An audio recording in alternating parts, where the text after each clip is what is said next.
എന്റെ എല്ലാ പ്രിയപ്പെട്ട കൂട്ടുകാർക്കും നമ്മുടെ പുതിയ വീഡിയോയിലേക്ക് സ്വാഗതം. ഇന്ന് മലയാള മാസം ചിങ്ങം 1-ാം തീയതിയാണ്.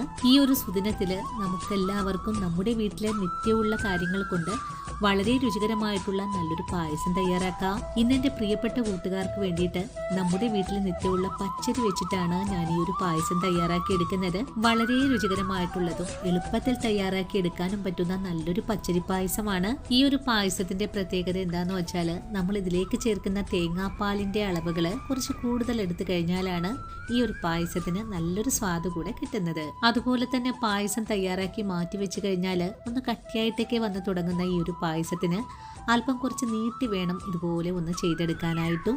ഇന്നത്തെ നമ്മുടെ വീഡിയോയും എൻ്റെ കൂട്ടുകാർക്ക് വളരെ തന്നെ പ്രയോജനകരമാണ്.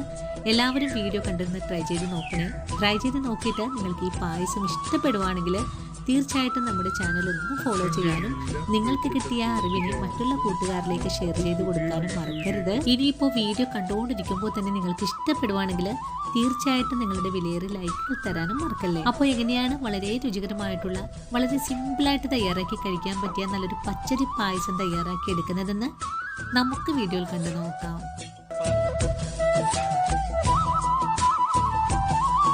പച്ചരി പായസം തയ്യാറാക്കിയെടുക്കാനും വേണ്ടിയിട്ട് ഞാനിവിടെ 250 ഗ്രാം അളവുള്ള കപ്പിൽ 1 കപ്പ് പച്ചരി എടുത്ത് വെച്ചിട്ടുണ്ട്.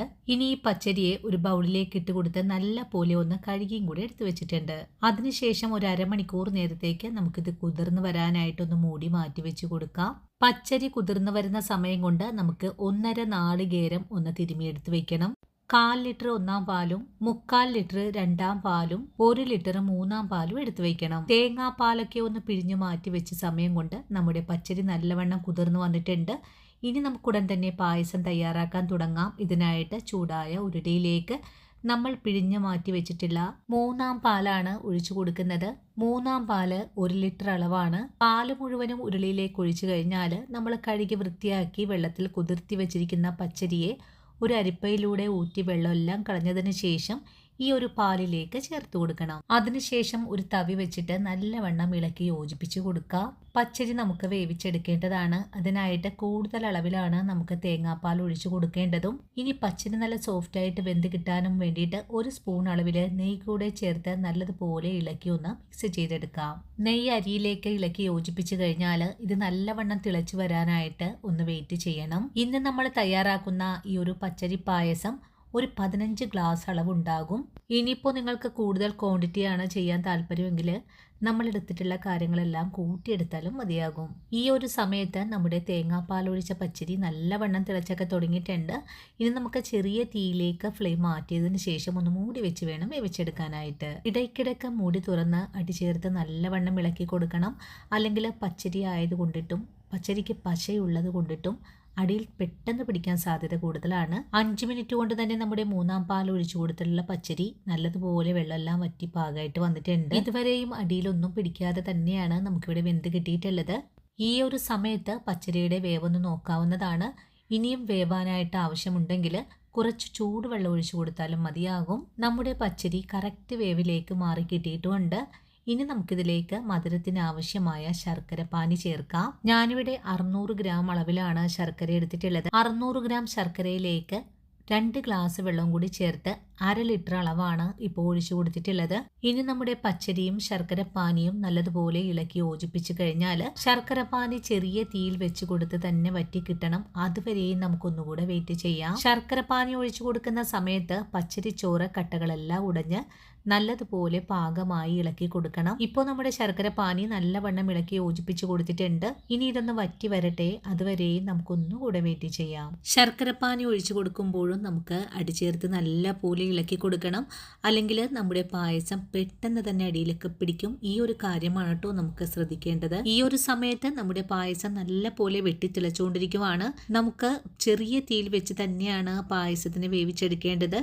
ഇടയ്ക്ക് മൂടി വെച്ച് കൊടുക്കുന്നുണ്ട്. മൂടി തുറന്നാൽ വീണ്ടും നല്ലവണ്ണം ഇളക്കി കൊടുക്കുന്നുണ്ട്. ശർക്കര പാനി മുഴുവനും വറ്റി വരുന്നത് വരെ നമുക്ക് ഈ ഒരു രീതി തന്നെ ചെയ്തെടുക്കണം.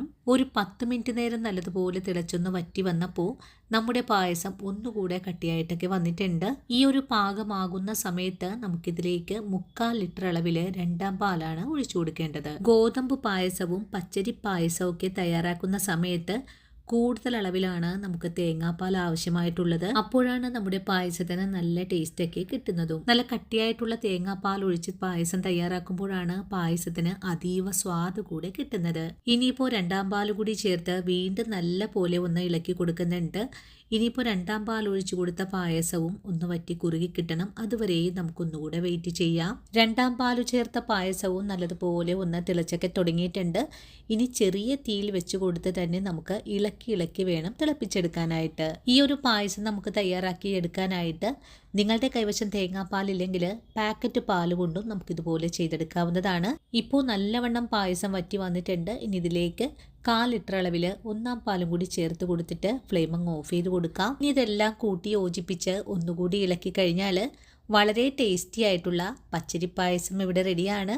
ഒന്നാം പാലിനി എല്ലാ ഭാഗത്തേക്കും ഇളക്കി ഒന്ന് യോജിപ്പിച്ചു കൊടുക്കണം. അതുപോലെ തന്നെ ഒന്നാം പാൽ ഒഴിച്ചു കൊടുക്കുന്ന സമയത്ത് പാല് തിളച്ചു പോവാതെ ശ്രദ്ധിക്കുകയും വേണം. നമ്മൾ എടുത്തിട്ടുള്ളത് ഓട്ടുരുളി ആയതുകൊണ്ട് നല്ലതായിട്ട് തന്നെ ചൂടുണ്ടാകും. അതുകൊണ്ട് തന്നെ ഓഫ് ചെയ്തതിന് ശേഷമായിരിക്കണം ഇതുപോലെ ഒന്നാം പാൽ ഒഴിച്ചു കൊടുക്കേണ്ടത്. ഇപ്പോൾ നമ്മുടെ പായസം നല്ല പോലെ തന്നെ ഇളക്കി യോജിപ്പിച്ച് കഴിഞ്ഞിട്ടുണ്ട്. ഇനി ഇതിലേക്ക് നമ്മുടെ പായസത്തിന് പ്രത്യേക സ്വാദ് കിട്ടുന്നതിനായിട്ട് ഏലക്കയും ചുക്കും കൂടെ കുറച്ച് പഞ്ചസാര കൂടി ചേർത്ത് പൊടിച്ചത് പൊടിയാണ് ഇതിലേക്ക് ചേർത്തിട്ടുള്ളത്. അതിനുശേഷം ഇതെല്ലാം കൂട്ടിച്ചേർത്ത് ഒന്നുകൂടി ഇളക്കി യോജിപ്പിച്ച് കൊടുക്കണം. ഇനി കുറച്ച് കാഷ്യൂസിനെ ഒന്ന് നെയ്യിൽ വറുത്ത് ചേർത്താൽ വളരെ ടേസ്റ്റി ആയിട്ടുള്ള നല്ലൊരു പച്ചരി പായസം ഇവിടെ റെഡിയാണ്. ഇനി നമുക്ക് കുറച്ച് കാഷ്യൂസ് ഫ്രൈ ചെയ്തിടാം. ഇതിനായിട്ടൊരു പാനിലേക്ക് 2 സ്പൂൺ അളവിൽ നെയ്യ് കൂടെ ചേർക്കുന്നുണ്ട്. നെയ്യ് നല്ലവണ്ണം ചൂടായി കഴിഞ്ഞാൽ നമുക്കിതിലേക്ക് ഒരു 100 ഗ്രാം അളവിലാണ് കാഷ്യൂസ് ചേർക്കേണ്ടത്. നിങ്ങൾക്കിപ്പോൾ റൈസിൻസ് ചേർക്കാനൊക്കെ താല്പര്യമുണ്ടെങ്കിൽ കുറച്ച് റൈസിൻസും ചേർക്കാവുന്നതാണ്. ഞാനിപ്പോൾ കാഷ്യൂസ് മാത്രമാണ് ചേർക്കുന്നത്. ഇനി കാഷ്യൂസ് ഒന്ന് മൂത്ത് വരട്ടെ. അതുവരെയും നമുക്കൊന്ന് ഇളക്കി കൊടുത്ത് വേണം ഒന്ന് മൂപ്പിച്ചെടുക്കാനായിട്ട്. വളരെ എളുപ്പത്തിൽ തന്നെ നമ്മുടെ കാഷ്യൂസ് നല്ല പോലെ മൂത്ത് വന്നിട്ടുണ്ട്. ഇനി നമ്മൾ തയ്യാറാക്കി വെച്ചിരിക്കുന്ന പായസത്തിലേക്കാണ് ഈ ഒരു കാഷ്യൂസിനെ ചേർക്കേണ്ടതും. കാഷ്യൂസ് പായസത്തിലേക്ക് ചേർത്ത് കഴിഞ്ഞാൽ വളരെ ടേസ്റ്റി ആയിട്ടുള്ള പച്ചരി പായസം ഇവിടെ റെഡിയാണ്.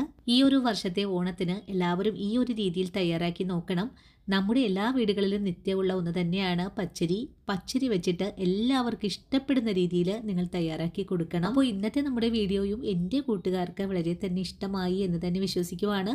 വീഡിയോ കണ്ട് ഇഷ്ടമായിട്ടുണ്ടെങ്കിൽ എന്നും പറയുന്നത് പോലെ നമ്മുടെ ചാനൽ ഒന്ന് ഫോളോ ചെയ്യണം കേട്ടോ. അതുപോലെ നിങ്ങളുടെ അഭിപ്രായങ്ങളെല്ലാം കമൻസ് ആയിട്ട് അറിയിക്കാനും മറക്കരുത്. ഇനിയും നിങ്ങൾക്ക് വേണ്ടിയിട്ട് പ്രയോജനകരമായിട്ടുള്ള നല്ല നല്ല വീഡിയോസൊക്കെ ആയിട്ട് ഞാൻ നാളെ ഓടിയെത്തുന്നതാണ്.